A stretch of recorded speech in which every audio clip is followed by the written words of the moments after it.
Welcome to Legacy Sips and Tips podcast with your geeky host, Lindsay Wheeler, where we talk about everything from death, preparing for your future through estate planning, life, the occasional breakup, entrepreneurship, general nerdery, and of course, travel, snowboard, and always wine. Hi, this is Lindsay with Legacy Sips and Tips, and today we have our guest today is Elizabeth Magayon Flurry. She is with Life's Encore, which is a super cool business based out of Reno, Nevada. And I'm going to have her introduce herself and talk a little bit about that and what her business does. And we'll go from there. So, hi, Elizabeth. Nice to have you on today. Hi, thanks for having me, Lindsay. I really appreciate it. Oh, perfect. So, you told me a little bit about yourself. So, you're married, you have an awesome husband named Steve, you have one son, Aiden, who's about 23. You guys are not from the Reno, Nevada area, though. Where are you guys from originally? San Jose, California. I was born there, lived there my whole life, spent about 8 years in Grass Valley. And then we moved back to the Bay Area temporarily until our son was going to finish with high school. And we had been contemplating Reno. And in 2018 is when we said, okay, great, we're going to make the move. And then we just needed to wait for our son to graduate high school and decide what he wanted to do with college. So we moved here.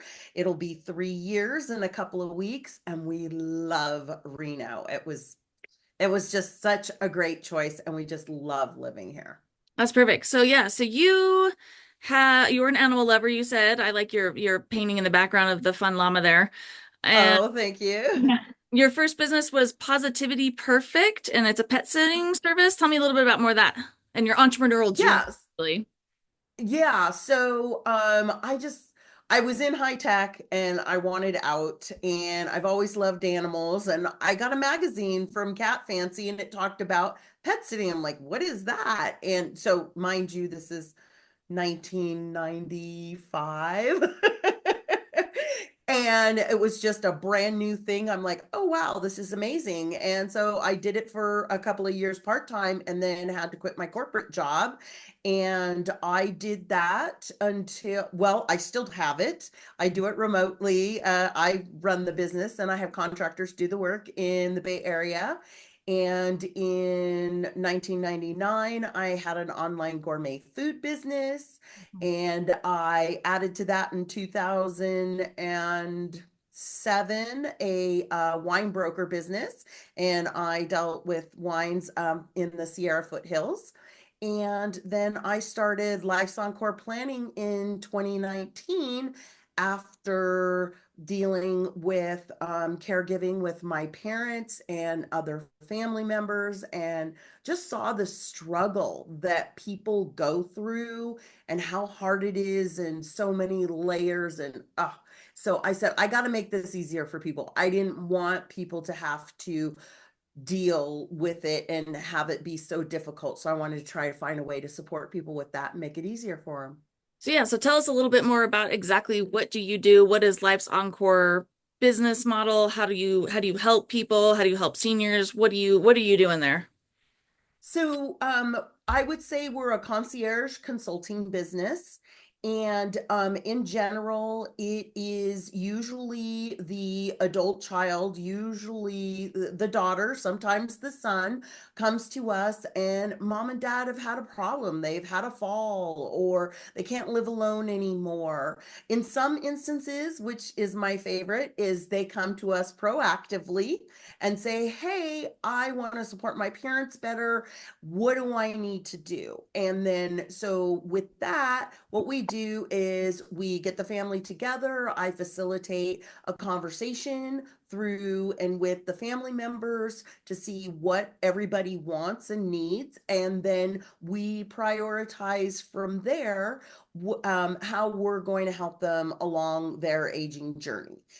It always starts with the legal and estate planning, because without that, we can't move forward. And that's always the first place we start. And then we go through items, and I support them through financial, with, finding the appropriate partnerships that I have. I'm not a financial planner, I'm not a lawyer, but I meet with wonderful people like you who can support my clients through that part of the journey. And then I support them to ensure that they dot all their I's and cross all their T's to make that happen.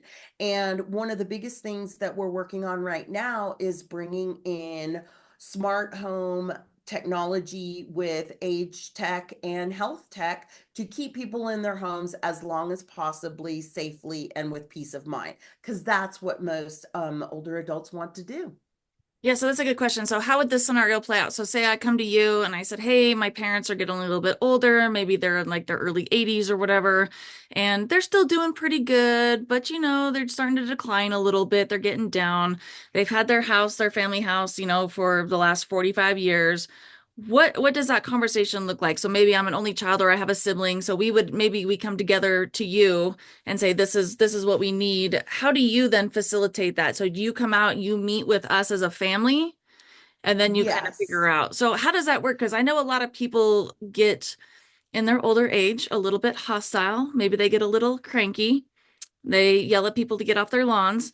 And, it's kind of it's a delicate situation. And we have some videos, where we talk about like how to broach the subject with loved ones. Like, do you have an estate plan? Have you planned on dying? How do you plan on dying? It's like an odd, crazy kind of conversation to talk to your parents about, or your loved ones, your older loved ones.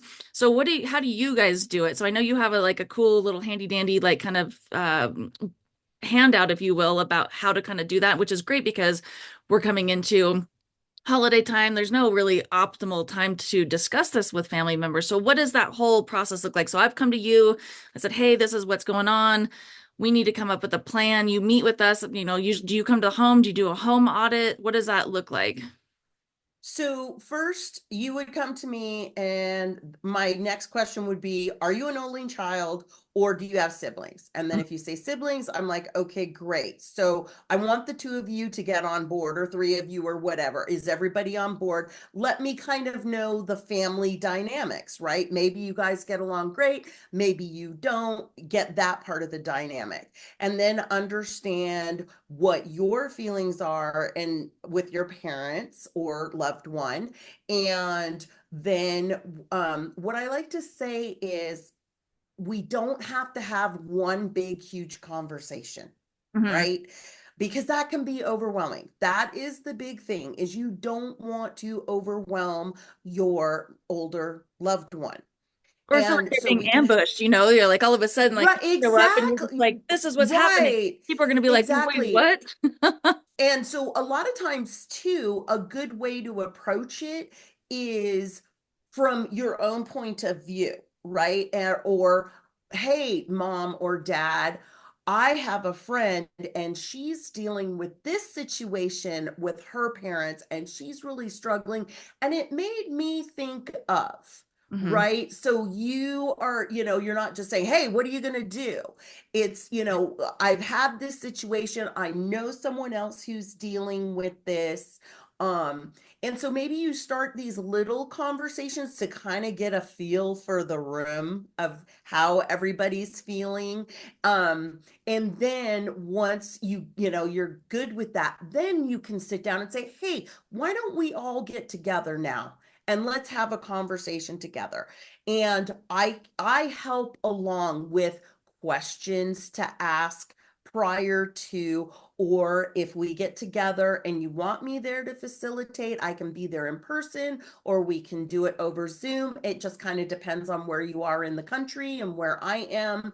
And then, just I facilitate it to kind of keep the calm, keep everybody calm, and to make sure that we work our way around the room so we don't have just one person or something being the one who is overtaking the conversation. We want everybody to feel like they've been heard, listened to, and had the ability to say what they are really feeling, not what they think you want to hear. Because Right. a lot of times that's what older adults will do as well. Yeah, and I think a lot of the older adults too, we're coming into the biggest, generational wealth exchange, if you will, with these boomers. And so it's a big shift. And a lot of them are very private. They don't want people knowing their business. They're very independent. And so have you found that that's a difficult conversation to have with them, that, hey, you're not, 26 and you're in your mid 80s, maybe early, 90s, if you will. And of course, I think that everybody wants to stay in their home for as long as possible, but I know in-home healthcare can be extraordinarily expensive as well. So where do you get to that point where, how do you get to that point, really, in that conversation? Well, usually, that's what they're going to say. They're going to say, okay, I'm staying in my home. And okay, great. That sounds like a great idea. What have you done to plan for that? Mm. Because you know what? It's more than just putting up grab bars in the shower. If that's what you want to do, then we need to look at it. So I can come in, I can do an in-home assessment and see where things are that need to be updated, replaced to keep you safe in your home, right? And when we come from that point of view, I think that lessens the anxiety of, oh no, they're coming in here and they just want to move me to a retirement community, Right. right? You'll also find that sometimes when it's a couple, one is like, I want to go to the retirement community. Sounds great to me. I don't have to worry about the house, this or that. And the other one's like, no, I want to stay. So then there's that dynamic that we need to look at. And also, I always want to show people because they'll say, I can't afford to go live in a retirement community. That's always a really big thing. I can't afford that. But if we sit down and we budget, okay, this is everything that you're already paying. Now we've done the house assessment and we're going to need to make X, Y, and Z updates and modifications. This is what it's going to cost. And then the ongoing um, help maintenance that you're going to need. Yeah, you're mowing the lawns right now, but you may not be doing that in 5 or 10 years. So Right. what is that going to cost? So we need to look at that long term. So then they really have the option to look at apples and oranges to make a decision. One of the other things that I also say is if we find that the house you're in now isn't working for you, that doesn't mean that you automatically have to go to a retirement community. Maybe we just need to find you a home that suits you better and that maybe we have to make less modifications to. But it's not an all or nothing. There are lots of options out there. Mind you, budget, finances make a big difference, but however, the sooner we do it and start looking at it, the younger you are, the more opportunities you'll have to budget and plan. What we don't want is for our loved one to fall and then not be able to use their bathroom until 3 months later when we can come out and have it remodeled so it works for their new reality. Right. And that's an interesting kind of thought process there, or like situation of that. Most people, and in my industry, wait till it's too late. Always wait till it's Exactly. too late. People, think, well, I'm good. Why do I need to have this? I'm not going to die, or I don't need my house remodeled because I'm fine getting into the shower. I'm fine being mobile or whatever. But like you said, is usually it's that one instance or that one accident that happens, and then it's a cascading effect from there, and people go downhill so quickly. So how it's really interesting with your background in tech. So how do you marry the whole like you were talking about the new tech that's coming out to help these people stay in their homes longer? What does that kind of tech look like? Well, a lot of people know about some of the simple things or that are have been out for a while, like our smart speakers and our smart displays and our doorbells and our digital locks. And those are usually the things that we'll start with if the client doesn't already have them in place. And then moving forward, automating your blinds, your lighting to change. whether it be motion censored or time censored. Blinds, like one of the big things that is a problem in my own home that I have to take care of. And I just had it with a client. They have a beautiful big window over their tub, but they have to climb into their tub to move the shade up and down. Well, that might work now. I'm fine climbing in and out of my tub right now, but am I going to be 10, 15, 20 years from now? Probably not. It wouldn't be the safest thing. So we can automate these things to make it easier. And both the bathroom and the kitchen are huge places. You can change knobs on stoves, alarms, and that's not even talking about all the different ways that your loved one can be monitored in their home. And we're not talking just about cameras. There are things that will just show like a stick figure or sounds. So it's not just, oh, I'm going to have cameras watching you all day. Right. I say people Monitoring think is that. right. That's all they think of. And it's like, no, no, no, no. You would be so amazed at all the products that are coming out inside your home, outside of your home for your health and things, like a lot of people too, a lot of older adults, because of COVID, we have so many more opportunities now with, telehealth and monitoring your Apple Watch. Oh my gosh, it's amazing.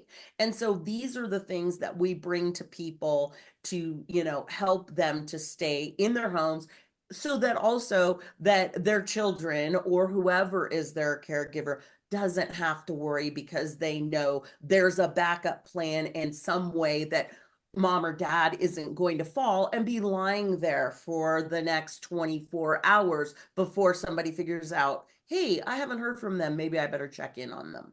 Yeah, and that's interesting because I know a lot of people who are older really struggle with tech. So is this more that their loved ones who are a little bit more savvy are monitoring and using this tech as opposed to the older people that you're serving using that tech? Because I know like my 92-year-old, she would call me and say, I can't figure out the TV, and she would just had switched the HDMI over. You know what I mean? Like that was too much for her alone, let alone, keypads and numbers and computers and Right. And so with that, there's also a lot of different levels to the tech where we can choose products that are going to be easier for them or a little more advanced to fit their current lifestyle. And then with the concierge part of our service is we're going to bring it in. We can either install it or we'll hire somebody to install it, depending on what it is. A lot of times, sometimes the manufacturers will even come out and put it into the home for us. And then we're there to support the older loved one to learn how to do it. They can call us if they have questions or issues and things like that. Because the other way that we're supporting our clients is, you know, the, like for me, for example, I was in that sandwich generation. I was working. I didn't have the time, even though I made it, but it was very difficult to have them call me up and say, well, I'm having a problem with this. With Life's Encore planning, they don't have to call their support system. They call us and they say, hey, Elizabeth, I'm struggling with this. How do I know you showed me. Would you mind showing me again? Not a problem. I'd be happy to show you how to do that again. And so that's where we're going to work them through each step until they're comfortable. And, maybe we choose one thing and they're like, it's just not working. Okay. There's plenty of options out there. We'll find you what works, and we're going to stick with your loved one until we find the proper tool for them that works for them, right? Not yeah. only how it works, but them being able to manage it. Because we want to make it easier. We don't want to make it more difficult. So your role is basically trying to get them set up to that. You're not providing like the in-home health care or anything like that or the assistance. You're just facilitating, keeping them safe, keeping them monitored, making sure that they have the ability to stay in their home as long as possible. And then their loved ones facilitate having like a nurse that comes in or a caretaker or whatever. But you guys would facilitate the like getting the lawn mowed, or are you just helping them also facilitate that? We're also facilitating that as well. Hmm.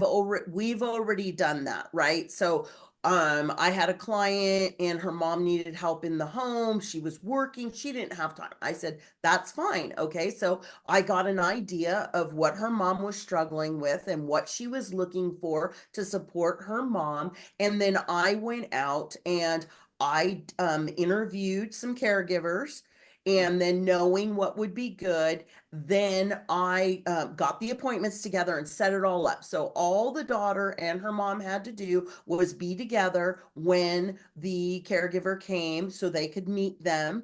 And then I helped facilitate, okay, now how are we going to pay this person, right? Because they have the option of they can hire somebody on their own, and then there's the whole payroll and how that works and making sure taxes are paid versus going to a company that does that, say like Home Instead or Visiting Angels. But I can support with that as well for that initial part of getting them into and bringing in all the appropriate support that they need in the home. We can help with that as well, whether it's in the home or outside of the home. That's super important because I know it's difficult for people who are caregiving. It's a huge burden. Like people don't understand and they feel guilty and they feel overwhelmed and it's exhausting. And so being able to kind of offload that a little bit and that burden to you guys to kind of facilitate that is huge. Like that's a nice gift you're giving to everybody. Not only is you because you're also taking away that kind of family dynamic that, sometimes family members get cranky with each other or get irritated or frustrated. You're kind of taking that away so that stress level is kind of reduced, which is, I think, a huge thing. Well, and yes, and it also opens the opportunity that when the adult child comes to see their parent, they're just coming to see their parent and Yeah. spend time with them. They're not coming and then having a laundry list of all of these things that they need to do for them. Now they can spend quality time together instead of a big round of to-do lists and, how do I help and support you and everything. That's super cool. I love it. This is a nice program that you're offering here, and I think it's going to be Thank very you. valuable. And so you're not just geographically in one area, you're all over the place. You're national, right? Yes, yes. Okay. In most cases, I mean, because pretty much we can do 75 to 80% of what we offer, virtually, Hmm. depending on, what it is. Maybe with some of the home modifications or something like that, we might need to visit or something like that. But in general, we really can support people. I have people in California and Washington. I supported a gal with her mom in New York State. So yeah, we really have the ability to do that. Because I'm sure you have like a questionnaire that they fill out of like, what is, yeah, how do they do their blinds? How do they handle daily tasks? How do they, what level are they out of mobility wise? So that's a cool, like, you can assess that and then kind of from afar say, hey, these are great tech items that we can include in the home. Here's a contractor or whatever. Here's some modifications you might want to make to the bathroom or to the kitchen. Yes, yes. And then if, most times they won't know who to hire or what. So Mhm. I say, okay, well, here are the things, these are my recommendations. And we always want to try to have multiple price levels Right. as well for doing the same things. And then, we help them to decide on what that is. And then we go, okay, now we need to get the appropriate person to come in and do it. Maybe it's just a faucet change, and then maybe the family member is going to do it. But if it's going to be, remodeling the bathroom, I can help you to set it up and design it. And now we'll bring in the professional contractor with all the licenses and all of that to get that done for you. That's super cool. I love it. And then so you're saying you got Thanks. into this because you were struggling with this with your family?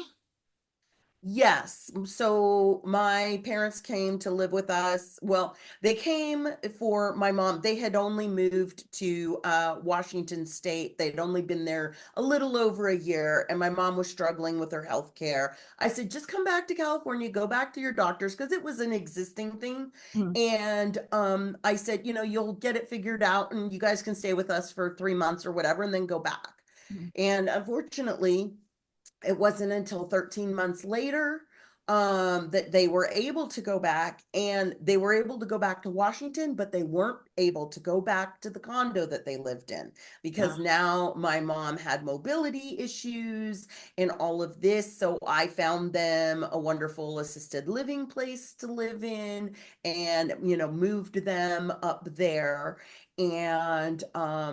And so after everything that, I saw, because I had to help my dad, because my dad was trying to take care of her. I had to take over finances and things. And I'm like, I need to make this easier for people. Yeah. That's just, and I had helped with my grandmother prior to that and other family members, but it was with my parents that it really just was like all in, right? With Yeah. helping and supporting them. And I'm like, okay. And I'm very tenacious and stick with it and all of that. And I could see other people just being completely overwhelmed. I mean, I was overwhelmed Yeah. as well. But, we all have our little wheelhouse of things that we can handle and not. And I also say to people, if they're confronted with a caregiving, situation, that the first person they need to be honest with is themselves. Mm. And what, what can I do? What am I willing to do? Be honest about that and don't just leave the guilt at the door. Okay. Just don't go there, right? We all have things we can and we cannot do. The most important thing is whatever you're not able to do, if it's your loved one, like for me, for my parents, I'm not there in Washington. So what can I do remotely? Well, remotely, I can take care of their finances. Mhm. The other things, I make sure that someone else is in place to do the caregiving and all of that. So that's what we all need to do and understand when we take on that role. Yeah, and it's difficult. Like, I mean, that's my wheelhouse. I do estate planning every day. I handle all these papers and all these things. And when I was doing it for my loved ones, like it's very overwhelming. Like, because not only are you running your own life, and usually at that time, either you have kids who are getting older, you're in that sandwich generation of taking care of your kids or transitioning your kids out, and now you're taking care of your parents, and it is extremely overwhelming. And you feel like you're supposed to handle all this. This is your obligation. This is what you're supposed to be doing. This is your burden to carry because they carried you, as a child, and and it's an interesting dynamic to go exactly that. This is not what I'm good at. This is not what I'm skilled at. There's no shame or guilt of offloading this to somebody else who does that better, who is going to handle that better, who's not going to have that emotional wear and tear on themselves. And I think that's a very difficult thing that people have when they are caregivers to do that. So when you talk about the finances though, so how do you guys facilitate that? You guys don't do that, but you set the systems in place for others to do that, or how does that work?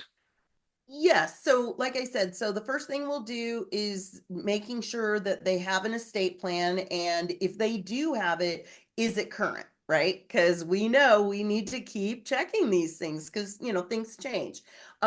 So if they don't, I would find someone like you and, set them on that journey and make sure that they follow through. I've heard from multiple lawyers, well, yes, they've had the estate plan and the trust to sign the documents for 5 years and they haven't done it, or 6 months, or Mhm. whatever. So I'm the one who keeps them on task.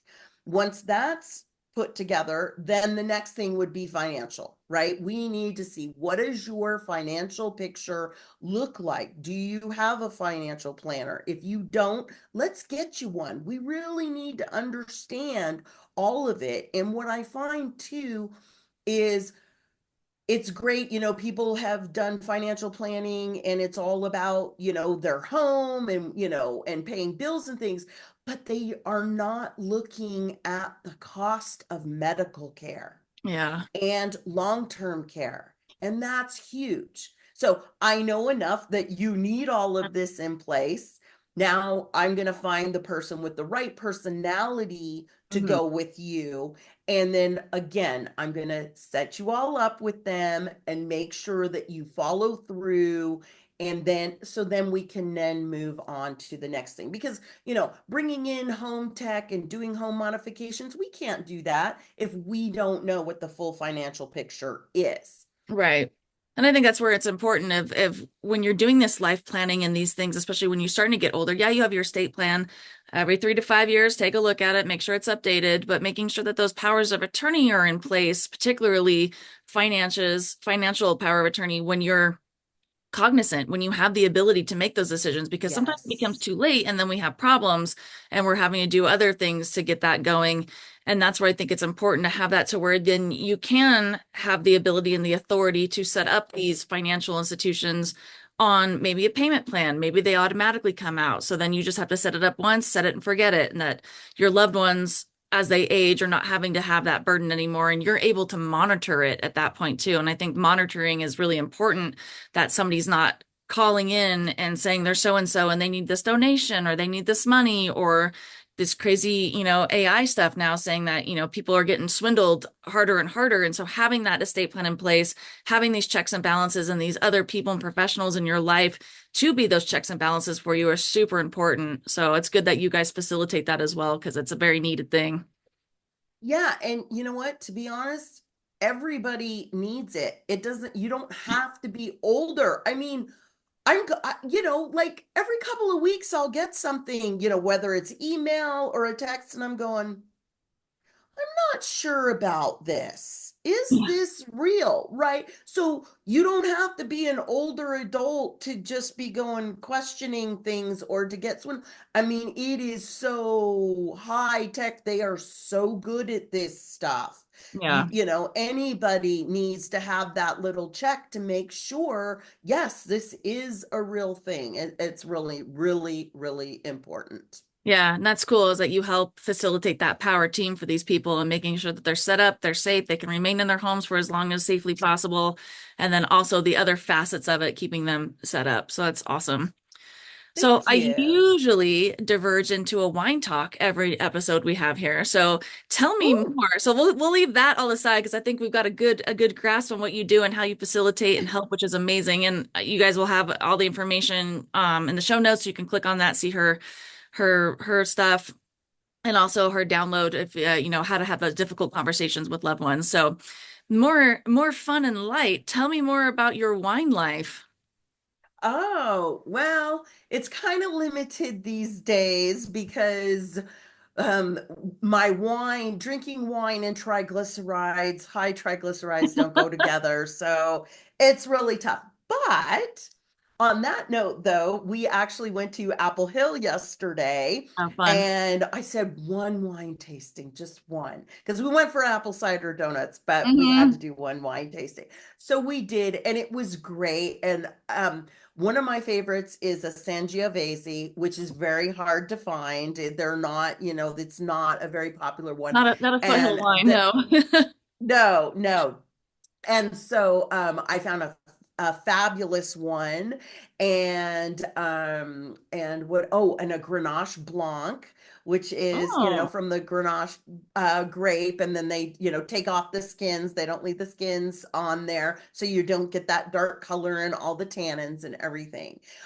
So yeah, so I love my wine. I really miss it. But we're going into the holidays, so we have the special occasions. So we're having an early Thanksgiving with family. So the Sangiovese is for the turkey. nice. And yeah, and then we also got and then we got a Zinfandel to go with our steak that we're actually going to have when it's just my husband, son, and I on Thanksgiving in Tahoe City. Oh, very So, fun.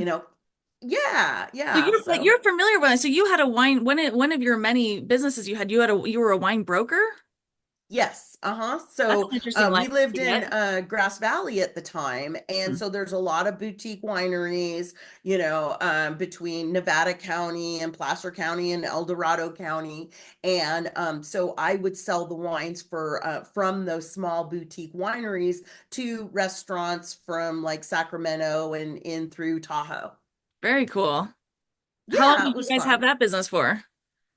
I did that. It was the timing was not the best because I started, like I said, in 2006, 2007, and then we had 2008 and all that. But I Wow. did that for about 5 years because that kind of parlayed into the gourmet food business, which I'm very much into cheese, and cheese and wine go together. So we did a lot of cheese and wine pairings as well. And so we either did them in our home or went to people's homes, and then we also did some for some of the local wineries as well. Very cool. Do you guys still have those businesses or no? Not anymore. No, we closed both of those. I needed to either expand, and with the change and going back to the Bay Area, it just wasn't the right time. I missed them Yeah. lots, but it left the opportunity open for me to start Life's Encore planning.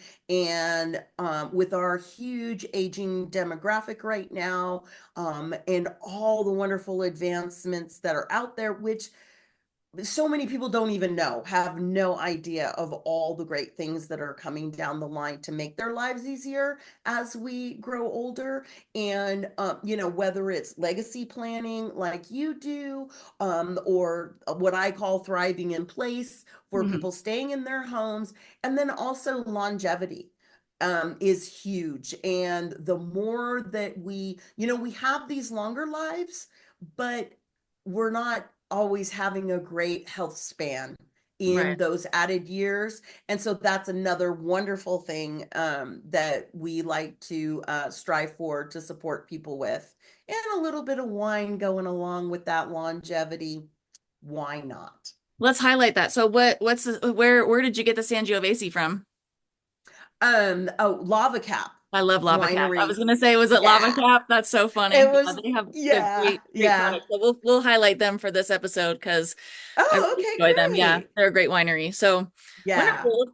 Thank you so much for being on. It's been a great time talking with you, and I hope our listeners get a lot of good information and show that there's other alternatives out there to just either having to carry the burden of taking care of their loved ones or then having to quote unquote throw them into a home.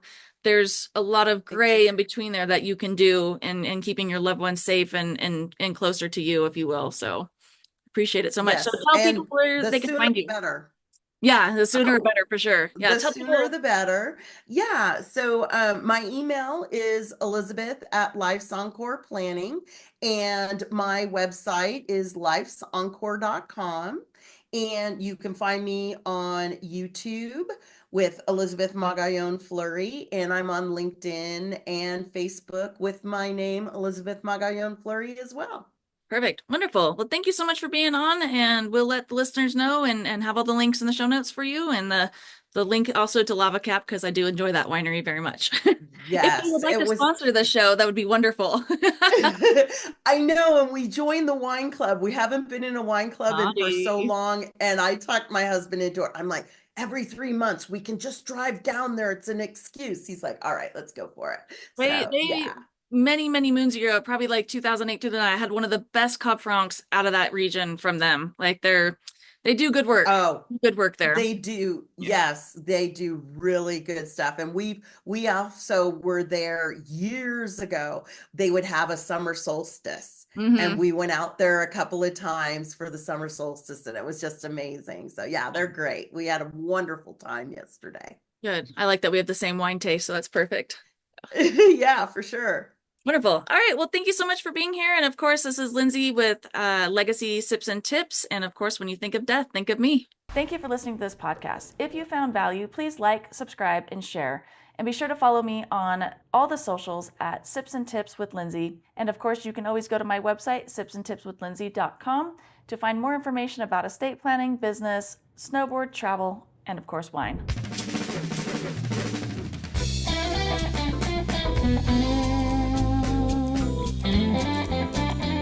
As always, we have to get the legal stuff out of the way. I went to law school, so you don't have to. However, we have to read the special disclaimer that I am not a practicing attorney. I am not your attorney. I am not offering any legal advice in any content or any episode. All content is for your information and educational purposes only. It is not a substitute for seeking your own legal advice from your own attorney or other professionals such as a CPA or financial advisor. I cannot give legal advice and do not offer any legal services or legal advice, but I do offer some fun and educational content for you to enjoy.